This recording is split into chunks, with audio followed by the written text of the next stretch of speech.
दोस्तों आज की इस वीडियो में हम बात करेंगे चंडीगढ़ एयरपोर्ट पे बहुत बढ़िया वैकेंसी निकाला गया है। इस वैकेंसी का ऑफलाइन फॉर्म आप लोग कैसे भरेंगे। दोस्तों कोई भी वैकेंसी अगर निकलता है तो उसका फॉर्म भर के बस मुझे प्रोसेस बताना होगा। आपको लगता होगा कि ये हमने यहाँ पे गलती किया है, हम वहाँ पे गलती नहीं किए हैं। बहुत ऐसे डिटेल्स होते हैं जो कि हम आप लोगों को नहीं दिखा सकते, जिसके चलते हम वहाँ पे जो है ना कुछ गलत फील कर देते हैं या वो प्रोसेस को जो है हम स्किप कर देते हैं। इसलिए कुछ गाइडलाइंस होती है। तो दोस्तों ये फॉर्म जो है, इस फॉर्म में बहुत ऐसे चीज़ हैं, जैसे कि मैं अपना फ़ोटो नहीं चिपकाया हूँ, तो ये सब आपको करना है। तो फॉर्म भरने से पहले आपको नोटिफिकेशन समझना बहुत ज़रूरी होता है।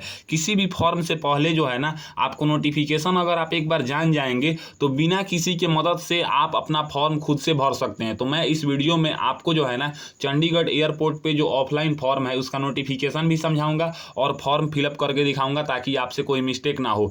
दोस्तों अगर हम नोटिफिकेशन की बात करें तो यहाँ पे आप देखिएगा तो बताया गया है recruitment exercise for Chandigarh airport.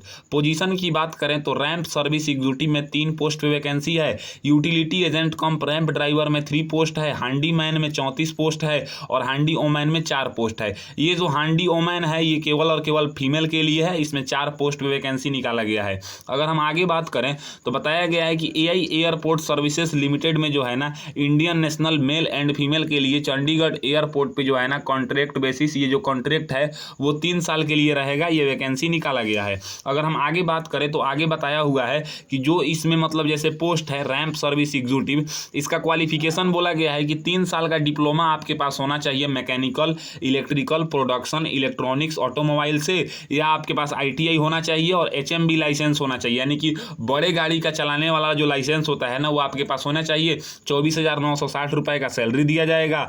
General का एज 28 साल से ज़्यादा नहीं होना चाहिए, ओबीसी का एज 31 साल से ज़्यादा नहीं होना चाहिए, एससी एसटी का एज 33 साल से ज़्यादा नहीं होना चाहिए। यहाँ पे नेचर ऑफ जॉब के बारे में बताया गया है, आप इसको रोक के पढ़ सकते हैं कि अगर आप रैंप सर्विस एग्जीक्यूटिव में फॉर्म भरते हैं तो आपको क्या काम करना होगा। अगला जो हमारा पोस्ट है वो है यूटिलिटी एजेंट कम रैंप ड्राइवर। ड्राइवर का मतलब होता है कि एयरपोर्ट पे जो भी गाड़ी से रिलेटेड काम होगा वो ड्राइवर लोगों को दिया जाता है। इसमें बोला गया है कि 10वीं के साथ आपके पास एचएमबी लाइसेंस होना चाहिए, 21,270 रुपये का सैलरी दिया जाएगा। जनरल का एज 28 साल से ज़्यादा नहीं होना चाहिए, ओबीसी का एज जो है 31 साल से ज़्यादा नहीं होना चाहिए, एससी एसटी का एज जो है वो 33 साल से ज़्यादा नहीं होना चाहिए। नेचर ऑफ जॉब बताया गया है कि जैसे जो भी हेवी व्हीकल होंगे, जैसे कि ट्रैक्टर हो गया, बस हो गया, ग्राउंड सर्विसेज इक्विपमेंट हो गया, ये सब ड्राइवर को जो है ना मैनेज करना होता है। मेनली ड्राइवर का काम जो है वो यही होता है। उसके बाद जो सबसे फेमस पोस्ट है हांडी मैन और हांडी ओमैन, इसमें केवल और केवल 10th पास मांगा गया है। बोला गया है कि आपको 10वीं पास होना चाहिए और इंग्लिश लैंग्वेज रीड करने आना चाहिए, और हिंदी लैंग्वेज का अगर आपको जानकारी है तो आप इसमें आवेदन दे सकते हैं। 18,840 रुपये का सैलरी मिलेगा। जनरल का एज जो है वो 28 साल से ज़्यादा नहीं होना चाहिए, ओबीसी का एज 31 साल से ज़्यादा नहीं होना चाहिए, एससी एसटी का एज 33 साल से ज़्यादा नहीं होना चाहिए। नेचर ऑफ जॉब के बारे में अगर बात करें तो बताया गया है यहाँ पे कि जो बैगेज होता है, जो भी मतलब फ्लाइट से सामान आती है ना, उसको आपको लोडिंग करना है और ऑफ लोडिंग करना है, ये आपका काम है। ट्रॉली को संभालना है, ये सब आपको जो है ना कैबिन क्लीनिंग करना है, ये सब आपका काम है। अगला जो हमारा मतलब पेज है इसमें बताया गया है कि जो रैंप सर्विस एग्जीक्यूटिव हो गया या ड्राइवर हो गया, इसमें आपका जो है ना ड्राइविंग टेस्ट आपसे लिया जाएगा और पर्सनल इंटरव्यू लिया जाएगा, उसके बेस पे सिलेक्शन दिया जाएगा। हांडी मैन या हांडी मैन ओमैन में आपको फिजिकल टेस्ट देना होगा और इंटरव्यू देना होगा। फिजिकल टेस्ट में ज़्यादा कुछ नहीं कराया जाता है, आपसे जो है ना 100-200 मीटर का रनिंग कराया जाता है, वहीं आप कंप्लीट कर लेंगे तो आपसे जो है ना फिजिकल कंप्लीट हो जाता है। यहाँ पे हाउ टू अप्लाई के बारे में अगर हम बात करें तो हाउ टू अप्लाई देखिए क्या बोला जा रहा है कि बोला जा रहा है कि आपको जो है ना 30 अक्टूबर 2024 से पहले, यहाँ पे देखिए 30 अक्टूबर 2024 से पहले आपको फॉर्म भर के कहाँ पे भेजना है तो 2nd floor GSD building air India complex terminal 2 IGI airport new Delhi. Pin है इसका 110037, ये इसका पिन कोड है। जिस लिफाफा में आप फॉर्म को और एप्लीकेशन फॉर्म को डॉक्यूमेंट्स को रख के भेजेंगे उसके ऊपर सबसे ऊपर आपको लिखना है पोस्ट अप्लाइड फॉर और अपने पोस्ट का नाम, और यहाँ पे for the station Chandigarh AISL, इस तरह से आपको जो है ना इनवलप के ऊपर लिख के भेजना है। अब बात करते हैं कि फॉर्म को कैसे भरना है। तो सबसे पहले मैं आपको बता दूं कि एप्लीकेशन फॉर्म को और नोटिफिकेशन को डाउनलोड करने के लिए आप मेरे व्हाट्सएप या टेलीग्राम ग्रुप में ज्वाइन हो सकते हैं, वहां से आपको ये मिल जाएगा। अगर आप AISL के वेबसाइट पे जाएंगे तो वहां से भी आपको मिल जाएगा। ये है इसका ऑफलाइन फॉर्म। अगर हम ऑफलाइन फॉर्म की बात करें तो यहीं आपको फिलअप करना है। इसमें सबसे पहले क्या फिल करना है तो यहाँ पे आपको पासपोर्ट साइज फोटो चिपकाना है, रिसेंट फोटो होना चाहिए, उस फोटो के ऊपर आपको क्रॉस सिग्नेचर करना है, यहाँ पे पोस्ट का नाम लिखना है, यानी कि आप किस पोजीशन के लिए अप्लाई कर रहे हैं। तो हैंडीमैन है, हैंडी ओमैन है, रैंप सर्विस एग्जीक्यूटिव है, यही 4 पोस्ट है। इसमें से आप जो पोस्ट के लिए आवेदन दे रहे हैं उस पोस्ट का नाम लिखेंगे। स्टेशन में यहाँ पे चंडीगढ़ होगा। अगर आपका एम्प्लॉयमेंट एक्सचेंज में रजिस्ट्रेशन हुआ है तो यस करेंगे, नहीं तो आप सिंपली इसको नो करेंगे। अगर यस करेंगे तो रजिस्ट्रेशन नंबर यहाँ पे फिल करना होगा। यहाँ पे 1 नंबर में आपको अपना नाम लिखना है, जैसे कि first name, middle name, sir name, आपको 10वीं के सर्टिफिकेट के अकॉर्डिंग। 2 नंबर में पिताजी का नाम लिखना है। 3 नंबर में डेट ऑफ बर्थ लिखना है। 4 नंबर में आपका जिस राज्य में जन्म हुआ है वो बताना है। अब आता है हमारा जो है ना 5 नंबर। 5 नंबर में एड्रेस ऑफ कॉरस्पॉन्डेंस बोला जाता है, यानी कि आपको अपनी पत्राचार का पता फिल करना होता है। अगर आप गाँव देहात से बिलोंग करते हैं तो आप विलेज पोस्ट, पुलिस स्टेशन इस टाइप से फिल करेंगे। शहर से बिलोंग करते हैं तो हाउस नंबर करके फिल करेंगे। जैसे आपके आधार कार्ड में एड्रेस होगा उसी टाइप से आपको जो है ना अपना पता फिल करना होता है। यहाँ पे पिन कोड फिल कीजिए, फिर यहाँ पे स्टेट का नाम बताइए। ये हो गया हमारा 5 का। अब यहाँ पे ए है कि telephone number, residence with STD code. अगर आपको पता नहीं है खाली छोड़ दीजिए। 5 के बी में मोबाइल नंबर फिल कीजिए। यहाँ पे 5 के सी में ईमेल आईडी फिल कीजिए। 6 नंबर में आपको जेंडर बताना है। 7 नंबर में मैरिटल स्टेटस बताना है कि आप शादीशुदा हैं कि अविवाहित हैं। जैसे अगर आप शादीशुदा हैं तो मैरिड में एक्स मार्क करेंगे, यहाँ पे बताया हुआ है। अनमैरिड हैं तो अनमैरिड में एक्स मार्क करेंगे, सही का निशान नहीं लगाएंगे। 8 नंबर में नेशनलिटी बताना है। 9 नंबर में यहाँ पे रिलीजन बताना है। 10 नंबर में आपको अपनी मातृभाषा बताना है कि आप कौन से लैंग्वेज को जो है ना आपके राज्य में या आपके घर पे बोला जाता है। 11 नंबर में पैन नंबर बताना है। 12 नंबर में आधार कार्ड का नंबर बताना है।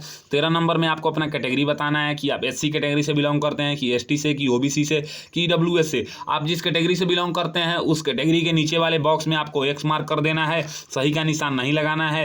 यहाँ पे अगर आप एक सर्विसमैन हैं तो यहाँ पे जो है ना आपको 13 के बी में एक सर्विसमैन में यस करना है, नहीं है तो सिंपली आप इसको नो कर देंगे। उसके बाद आता है हमारा जो है ना 13 के सी से स्टार्ट होता है तीसरे पेज पे। तीसरे पेज में आपको क्या करना है कि बोला जाएगा आपसे कि अगर आप पुलिस सर्विस में हैं तो यहाँ पे यस करेंगे, नहीं है तो नो करेंगे। उस अगर 13 के डी में बोला जाएगा कि अगर आप गवर्नमेंट में या सेमी गवर्नमेंट में या पब्लिक सेक्टर अंडरटेकिंग में काम करते हैं तो यस करेंगे, नहीं करते हैं तो नो करेंगे।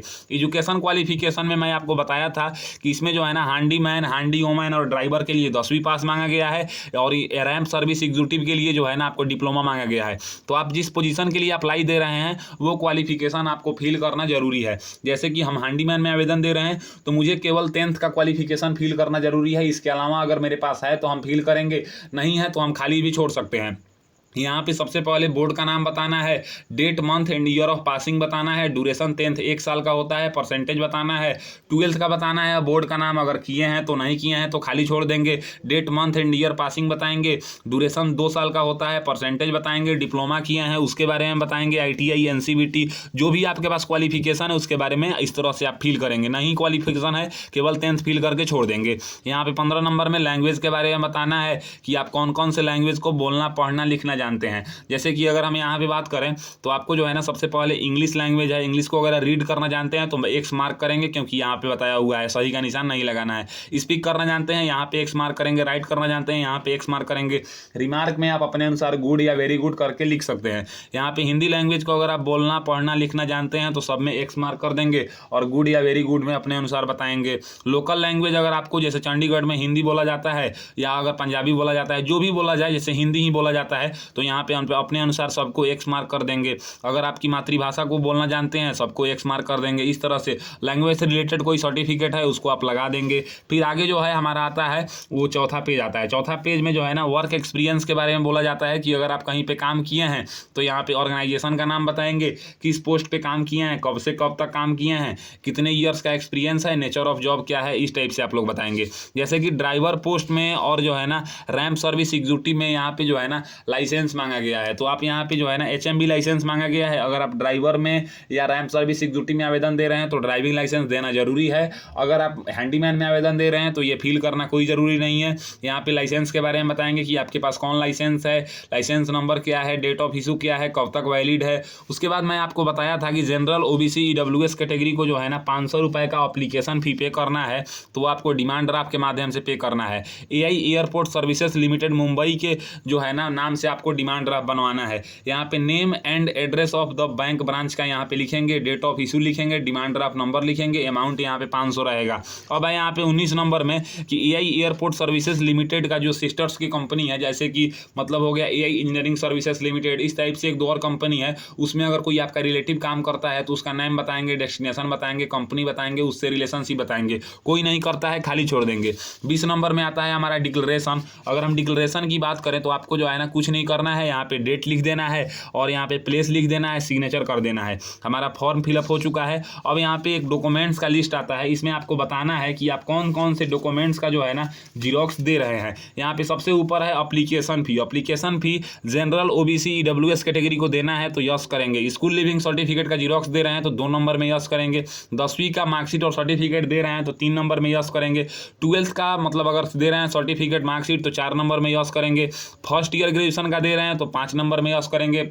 सेकेंड ईयर ग्रेजुएशन का दे रहे हैं तो 6 नंबर में यस करेंगे।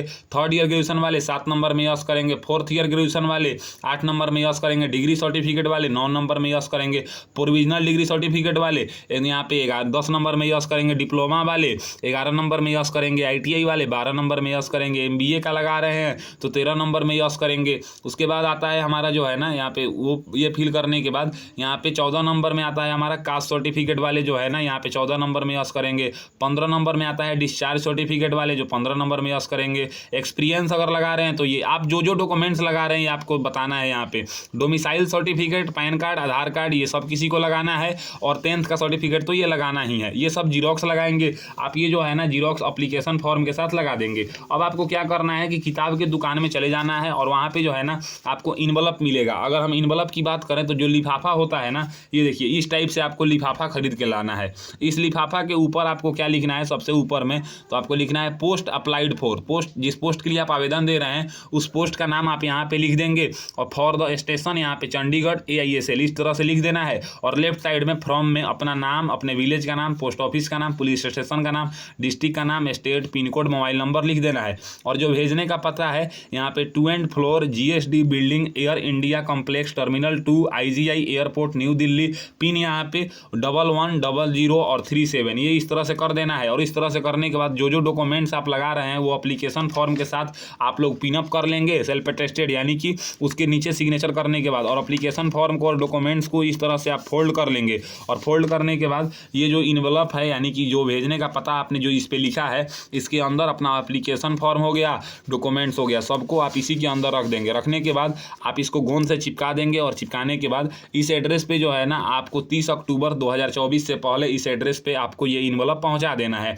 तो इस तरीके से आज की इस वीडियो में हमने बात किया कि चंडीगढ़ एयरपोर्ट पे बहुत बढ़िया हैंडीमैन में 34 पोस्ट, हैंडी वोमैन में 4 पोस्ट, यूटिलिटी एजेंट कम रैंप ड्राइवर में 3 पोस्ट, रैंप सर्विस एग्जीक्यूटिव में 3 पोस्ट, यानी कि टोटल अगर हम बात करें तो 44 पोस्ट पे वैकेंसी निकाला गया है। इस वैकेंसी का ऑफलाइन फॉर्म कैसे भरेंगे, अगर मेरी दी हुई जानकारी आपको पसंद आता है तो मेरे वीडियो को लाइक कीजिए एंड ऐसे ही इन्फॉर्मेटिव वीडियो के लिए मेरे चैनल को सब्सक्राइब कीजिए। आज के लिए बस इतना ही, मैं आपसे विदा लेना चाहूँगा। तब तक आप लोग देखते रहिए मेरा यूट्यूब चैनल फॉर्म फिलअप की नॉलेज। जय हिंद, जय भारत।